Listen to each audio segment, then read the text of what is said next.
Hi, everybody. I'm Stella. And I'm Poppy. And you're listening to A Well Written Life, the podcast where we talk about writing, navigating life as an aspiring author, and the last great book that we read. Oh, Poppy, snap, what's you yours? put me on the spot. That's not fair. Oh my gosh. The last book you read that really Hold on, I have to pull up my kept Goodreads. you on the edge of your seat. I have to pull up Goodreads. I can't remember. Kept you turning pages. I can tell you mine. Okay, I know you're ready. Mine is one that I borrowed from Poppy. It's The Paris Apartment by Lucy Foley. I write thrillers, and Lucy Foley writes thrillers, and they're super fast-paced with a lot of alternating points of view. And it's alternates different characters' points of view in real time. Like chapter 2 will pick up right where chapter 1 left off, and it'll do that throughout the whole thing. So really fast-paced. I feel like I can read her books really fast, and they're fun and creepy, and really inspire me to write more creepy, thrillery stuff. Okay, I love that. Love that book. I thought it was excellent. Okay, I found one. I just recently finished listening to the audiobook of I Kissed Shara Wheeler by Casey McQuiston. It was like a young adult read. I feel like, I usually write young adults, but I have not been very good about reading in my genre over the past year or so. So I went through my Goodreads books that I've added that I want to read, and that was one of the higher rated ones. And by the way, I had to wait a long time to get it. I was on the wait list forever at the library to check it out, but I listened to it. It was cute. It was just kind of a lighthearted, fun, cute YA story. So Awesome. What's it called again? I Kissed Shara Wheeler? Or Shara Weaver. I think it's Wheeler. Shara Weep. Shara what? Shara what? I Kissed Shara Wheeler by Casey McQuiston. Cute. Yeah. That's awesome. Library Find. Library Find. Support your local library. Okay, that ties directly in, actually, to segment 1 of this podcast, every episode, where I ask Poppy, what's inspiring you this week in 1 minute or less? Okay. Are you going to bust out a timer? We should have a Oh my god, we should. on the background. Okay, what's inspiring me this week? I'm very excited. I have been mixing things up a little bit. I've been changing up my writing space, and I've been writing at my kitchen counter, and wow. I love it. I was thinking about when am I the happiest? And this is gonna sound really dumb, but I am the happiest when my kitchen is clean. When my kitchen counter is perfectly clean, that's when I feel the most alive. I don't know why. It's that's my energy center or something, I think, is my kitchen. So I've been working really hard to keep it clean. I treated myself to some comfy new bar stools at my kitchen counter. I also did something crazy. I put a little cute lamp on my kitchen counter, which sounds crazy, but it makes it so cozy in there, and it's just a really nice place to sit and write. And there's my counter's nice and big, so I can spread out, my computer, my notebooks, light a candle, make some tea. And so now it's my new favorite place to write. So I think just switching up my writing space has been really inspiring me. That's amazing. Unfortunately, I think it was more than a minute, so we are going to have to rapidly Okay, you're just move going to on. have to cut that. Okay, Stella, what's inspiring you this kidding. week? Stella, what's inspiring you this week in 45 seconds or less? Well, Poppy, unfortunately, you already know this. I wish it was more of a surprise, but we coordinated to try and get tickets to T Swift's Eras Tour. That's right. It's sort of like her comeback to performing, which this is sort of like our comeback to performing. Oh my gosh.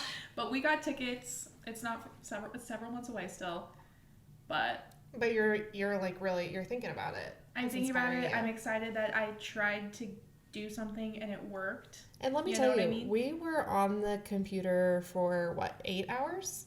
Yeah. 8 hours it took. And you know what? I could have closed out of that window. I could have walked away from my desk, but I kept that shit pulled up. Perseverance. I kept trying. I had a goal in mind. I did not stray from the goal until I achieved the goal. Okay. I feel like you're really setting up some sort of transition here. I wish I was. But you know what? Sometimes it just comes to me on the spot. I feel like that's what's happening right now. Okay. Okay. We got T-Swift Eras Tour tickets because we had a goal in mind. We set out to achieve that goal. We made a game plan. That's right. For us to achieve that goal. We had a backup plan in case one of us did not achieve the goal. That's right. We kept going at it. We went at it for like 8 or 9 hours. Okay? Kept that goal, kept that finish line in mind. Eyes on the prize. And it paid off. It was successful. You know what I mean? I still can't believe it. If we went into that without a plan, if we did not plan ahead before we tried to get the tickets, would we have gotten the tickets? No, we wouldn't have. And that brings us to the topic of this week's episode, which is first steps before you start writing. First steps before you draft, aka a little bit how to map out a novel, the beginnings of the writing process. Yeah, back to basics, back to that square one game plan stage of writing. Absolutely. And I think this is such a great topic, Stella, because preparing to write a book is so daunting, especially if it's your first time, but even if you've done it before. Every time I get a new idea that I want to start drafting, I have to kind of think about like my pre-writing process again. I don't have a very well-established pre-writing process, and so it's always like, where do I start? Like, what do I do first? And so I'm excited to, talk about what you need to do to prepare to write a successful book, because I think it's overwhelming, and the key really is to break it down. Yes, and writing really anything, but especially a full-length book, a full-length novel, is a daunting task. And I know that there are planners and there are pantsers, as they are called. Yeah, in other words, there are people who are correct and people who are not.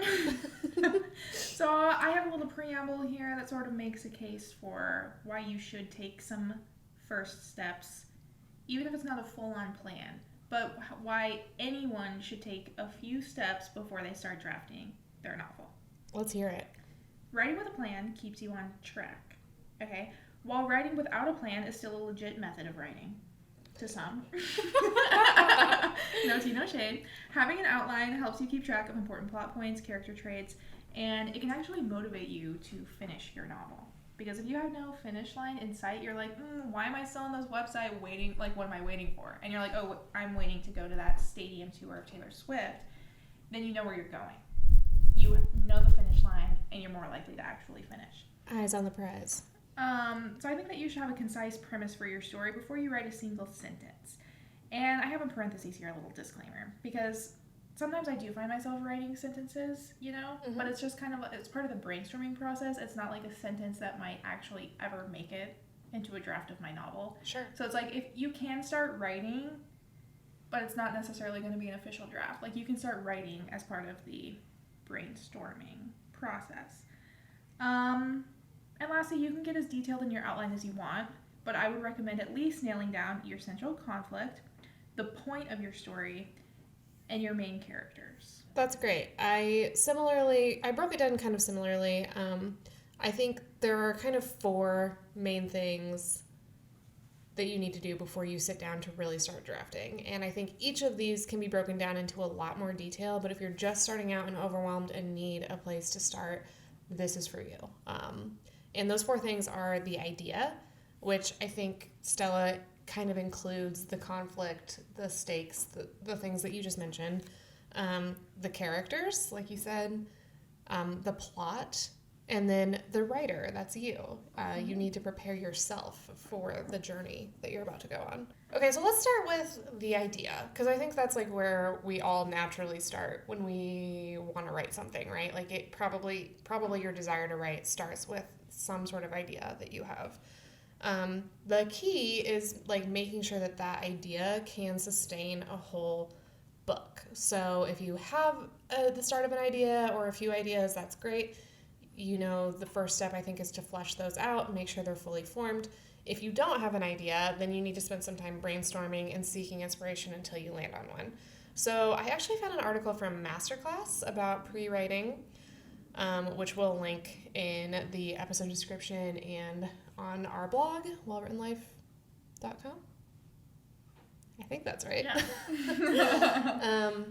But anyway, do you remember pre-writing in school? Like, do you remember like learning about pre-writing? Oh my god. I feel like that just uncovered a little bit of a memory, but I barely remember it. Well, Educate me. okay, so this masterclass article listed a few different methods or exercises that you can use to try to like unlock ideas.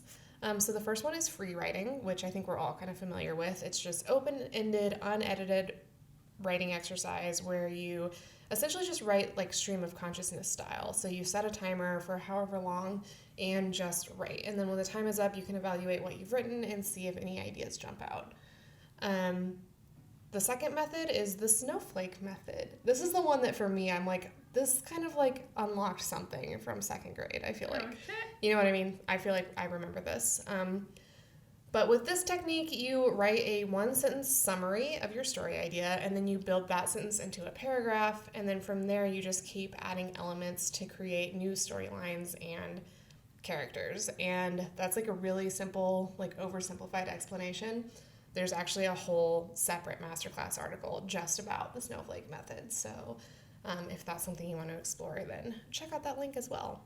Okay, and then the third technique in this masterclass article was mind mapping. And this is where you brainstorm with sort of a hub and spoke style diagram, and you just map out your main ideas and then build on those with related ideas. So each idea is like a little hub with additional spokes that support that idea, building off of the hub. And I think this probably applies a little bit easier to like a nonfiction project, but it might be something to try when you're like first kind of brainstorming ideas. That's awesome. I'm glad that you went into like the pre-writing thing a little bit, because I feel like I didn't like fully dive into that.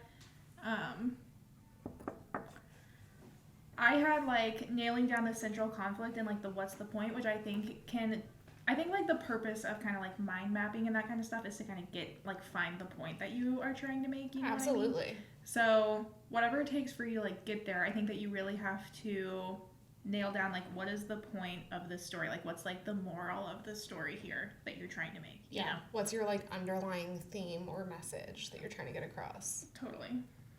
And I see that your next bullet is for characters, which was like another huge thing that I think that you have to flesh out. And in my opinion, I think that you should flesh that out as much as you possibly can before you start drafting. I agree. And we have previous episodes that really goes more into depth on this. I'm a big fan of the Uta Hagen's 9 essential questions to develop your character. I also know that we've spoken about Story Genius by Lisa Cron multiple times on this podcast. And she, I think, did a really good job of summarizing like the things that you need to know about your character to drive your story forward. Like, what does your character want more than anything? What is their biggest fear? Like, what's the thing that's holding them back from getting what they want? And kind of just like what's motivating them to go forward in the story. And I feel like if you know those 3 things about your characters, then it will help you drive home your point and drive the plot. Like, I feel like it will start coming together once you like nail down who your characters are and what they want. Agreed. I think that was a perfect kind of explanation of character development and how important it is. I think, you know, like you said, their goal, their motivation, what's at stake for them, and then also spending a little bit of time figuring out their backstory, who they are before they get to the first page of your novel, what their flaws are, how they came to have those flaws. I think all of that is going to be really important to drive your story forward, which is where you can start building your plot, which is the next thing on my list. Hell freaking yeah. Ooh. Okay, so plot I feel like is where you get to really start having fun and start exploring your story and developing an outline. And I did not go into a ton of detail about outlining because that is such a huge topic and there's so much we could talk about when it comes to outlining your book, because there's like an endless number of ways I feel like to outline. But you can check out some of our previous episodes. I feel like we talked a little bit about structuring your novel and different plot structures and all of that, for more details on structuring your story and developing your plot. But Stella, I don't know if you have anything to add to that right now. Yeah, I didn't fully dive into plot either because there are so many different, like there's tons of information out there about like different story structures. Like you can do, you know, the monster in the house or whatever. We've talked about that from like Save the Cat and everything. So there are like so many different ways that you can approach outlining your novel. So I didn't go into much detail about that either. But a lot of stuff that I was reading when researching for this episode was, it kind of had like in general, like if you want to be more general about your planning for your story, then it kind of tells you to just nail down your major story threads, like your general story arc, the beginning, the end, and like major plot points in the middle. I think that you should like at least do that. And while you're doing that, just like think about cause and effect, like when you're trying to figure out those middle plot points that connect your beginning to your end. Think about like, okay, if this happens in this first scene, then what will logically happen next, and just kind of take those logical next steps to move yourself from like point A to point B. And then I had just one bullet point on here quickly about if you want to be more detailed with it. Again, we've talked about Story Genius before, but they do the whole like scene card method, where they literally go into detail for like every single scene in your story. So if you want to like connect the dots further with like further breaking it down, you can do the scene card method, and you kind of nail down like how does every single scene in your novel relate to your story's point and connect to the like emotional core of your story, which Lisa Cron calls the third rail. And basically, if you want to do that, the basics are nailing down what physically happens in each scene, why it matters to your character, and how it connects to the emotional core and like the point of your story. I recently took a webinar. It was called Second Draft with Allison Williams. She was like the host, but it was hosted through, or she was like the speaker, but it was hosted through Jane Friedman. I love her. I've been talking about her so much lately, but it was hosted by Jane Friedman, and it was such a great webinar, and it talked about how she has this concept, which I haven't read her book, I really want to. It's called 7 Drafts, and she writes about like the 7 different drafts of a novel that you should do. And she calls the first draft the vomit draft, like you're just like getting your story out there. Yes. And then this webinar I took focused on the second draft, which she calls your story draft, and it talks about like developing this part of your story and figuring out the like cause and effect, and the emotional connection to your, or like the emotional impact of everything that happens on your character. And something that she said during that webinar that really stood out to me is that everything in your story, every event, is either a setup or a payoff.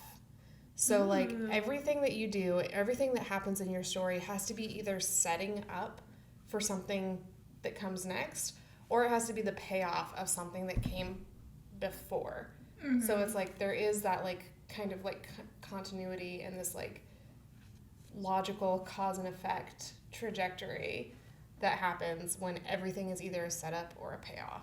I really like that. And I feel like if you don't think about that kind of thing before you start drafting your novel, then you're going to end up with a lot of scenes that don't go anywhere that you're going to have to like cut out or completely rewrite later, because everything in your book has to have a point. You know what I mean? Like if you have a scene there has to be a reason that scene is there. You know? Yeah, I think if you, as much as you can, like, I mean, some of that, like when you're setting out to write a first draft, right, you're going to discover some of that as you go.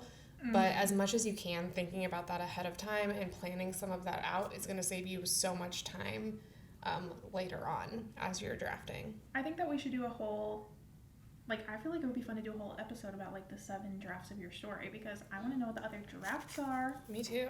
Okay, so I think that once you figure out, like, who your characters are, what the point is that you're trying to make with your story, and you kind of start outlining at least, like, the beginning, the end, the climax, and the major happenings in between, and you think about cause and effect and all that jazz, I feel like one other thing to consider before you actually start writing chapters is to think about like story structure and to like clarify the framework of your novel, as in like think about the point of view, first person, third person. Think about like if you're going to do past tense, present tense, are you going to do alternating chapters with like different points of view? Are you going to have like kind of one main storyline and then pop in like, you know, something from the past every once in a while? Is there going to be a huge plot twist where you switch points of view at some point?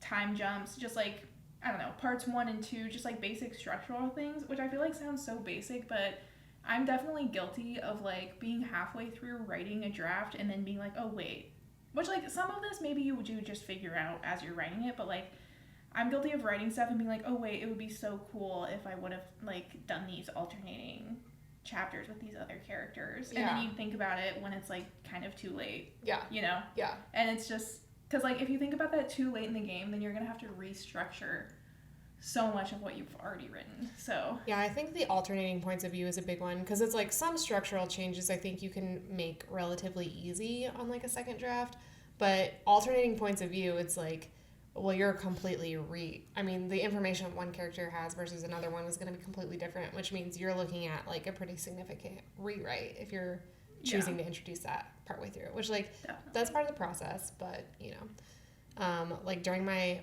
Nano, the book I was writing, I like halfway through was like, oh, it would be cool to reveal some of this information through like an email, like alternate between like my main story chapters and then like these emails that kind of like reveal additional information back and forth between my characters. And that one was like, okay, that's like relatively easy for me to go back and do that. I started doing it like halfway through and I'm like, okay, I have ideas of how I can go back and do that in the beginning. But yeah, the alternating points of view I think is a little trickier. Yeah, I think it's worth it just before you start writing to think about like what would be like the best possible way to write this story, and just think about if your other characters have things to say that would be important or not. That's a really great point. Yeah. Okay, the final big thing that I think you need to prepare before you start writing a novel is the writer yourself. That's you. That was really awkward. Do your stretches. Yeah. An important... Oh, I wrote the writer. That's you. Yes. Why yes? Why? An important step is to prepare yourself for writing a book, and I got some helpful tips for this from scribemedia.com. But here are a few of the things that they said you should think about before you start drafting. Number one is know what to expect going into this. Expect it to be difficult. Expect there to be challenges. Expect there to be problems, and maybe even expect your first draft to be a little bit garbage, and be okay with that. I think that's the key. It's like you have to embrace the process, the good, the bad, and the ugly. I think no matter how much preparation you do, no matter how well you know your characters and your plot and your conflict and all of that, there's still going to be stuff that happens that like catches you off guard, or that you're going to get new ideas as you're halfway through drafting and be like, oh, wouldn't it be cool if I had done blah, blah, blah. Mm-hmm. So just expect that going into it. Another tip is to set realistic goals for yourself. We talk about goal setting a lot, I feel like, but it's such a big part of writing. Like, so much of writing, I think, is a mind game, honestly. And it's like... It's like mental toughness. Yeah. Like, yeah. That's you like have to have like mental endurance to be able to write a novel. Yeah, that's like such a big part of it, I feel like. So think about how much time you're going to spend working on your book every day. You can also set a word count goal. I talked about this in the last episode, but lately I'm really digging time goals instead of word count goals. I'm really focusing on quality over quantity. I think when you get too focused on word count, you can burn out and lose sight of what really matters. I think that 300 good words are better than 1,500 crappy ones that you wrote just so you could get back to binging whatever show you're watching on Netflix. Also, preparing to write counts. Yeah. You know, like, don't get all like, I want to write like 1,500 words a day. Like, sometimes you just have to like make a scene outline a day. You know what I mean? And that could end up being more beneficial to you. Okay, and then my third and final tip for preparing yourself to start drafting a novel is, once you set that daily goal for yourself, just stick to it. Prep your time and your space. Make it a place where you want to sit and write for an hour every day. Make it as enticing as you can. Develop a ritual and then enjoy it. So yeah, just, before you start writing, think about ways that you can make it fun, because like Stella said, it is just like mental endurance. And the more you can like make it fun for yourself and treat yourself and be kind to yourself, like the better it's going to go. That brings to mind a great metaphor. Oh, Stella, I love your wise metaphors. You would never just decide to run a marathon and just show up on race day and run the marathon. That's true. You know what I mean? Like, you would prepare yourself in advance. And sometimes it might take a full year of preparation or whatever. You know what I mean? Like, you're going to have to run a few miles before you can run, like, 26 or whatever. You're going to have to stretch those legs. You're going to have to eat that banana. You're going to have to chug some water. You know what I mean? Carbo load on fettuccine Alfredo. Oh, my God. Rabies raised for the cure, babe. Yeah. It's okay to be prepared. It's okay to be prepared. Yeah. So yeah, those are kind of my big tips. And again, each of those categories, you know, the what were they? The idea, the characters, the plot, the structure, the writer, each of those can and should be broken down into even smaller bite-sized pieces. So for example, and to Stella's point, you might spend a month just focusing on character development and then a month working on an outline for your plot. So break it down as much as you can. Even from there, you know, within that month, maybe you spend a week outlining Act 1 and then a week outlining Act 2 and then a week outlining Act 3. Or maybe you spend one evening or two or however long you need just brainstorming and sketching out your opening scene only. And then when you're ready to move on, you spend the next evening doing the same thing for your inciting incident. You know, like really take your time to break it down however you need to and spend that time getting prepared, because you can never over-prepare for running a marathon either, can you? Probably not. I don't think you can. I mean, I don't know. I've never done it. I've definitely never run I've barely run a mile. Yeah. Well, I feel like that's a great segue into the third and final segment of this podcast, which is revisions, aka a takeaway from this week's episode. Mine's really basic. It's just reiterating what Poppy basically just said. And it's that every single piece of your story map needs to have a point, and an outline can help you keep track of that. So, like, you have to have a point to every single scene, every single thing that your character thinks about, says, does. Like, all of that has to have a point that helps you bring home, like, the central moral of your story, you know? And having an outline, and having a detailed outline, can really help you keep track of all that and make sure all your scenes are necessary. And while it's not possible to fully cut down on revisions ever, I think that it will make a big help if you come prepared. Yeah, you know? For sure. And then I just wrote, go into your first draft knowing who the main characters are as well as you can, the central conflict of your novel, and what the point is that you're trying to make, and then make the point, okay? Make the point. Make the point. Like, really, make your point. Really, what's a your novel point? is just like a long-winded way of making a point. So... Yeah, I love that. My biggest takeaway is that, you know, preparing to write a book is daunting and overwhelming, but when you zoom out and look at the big picture, it is just this handful of things. It's your characters, it's your plot, it's your point, it's your conflict. And when you, like, think of it that way, it's like, okay, that's not so bad. You know, I can do that. You just need to take each of those things, break it down, and figure it out. Okay? Figure it out. And at least some of those things are probably going to come naturally to you. Like, you probably have at least something to start from, whether it's the inkling of an idea for a plot or a character or just an image in your head. Start there. Start where you are. Start with that one piece that you have and then just flesh it out. And then the other pieces will start falling into place. And if they don't, just break it down into manageable, bite-sized chunks and assign yourself one a day. And once you've developed your characters, your outline, your idea, and prepared yourself for the journey ahead, you'll be in great shape to start drafting your novel. Hell yeah. I think that's a great point. Like, no matter what, like, how small of an inkling of an idea you have, you can still flesh it out. You can start from anywhere. Any little inkling of an idea, you can flesh that out and be prepared to write a kick-ass novel. I love that. Yeah. So on that note, we'll be back next month with more helpful tips and tricks for writing your way to your best life. In the meantime, we'd love to hear from you. What do you do when you're getting ready to start a new draft?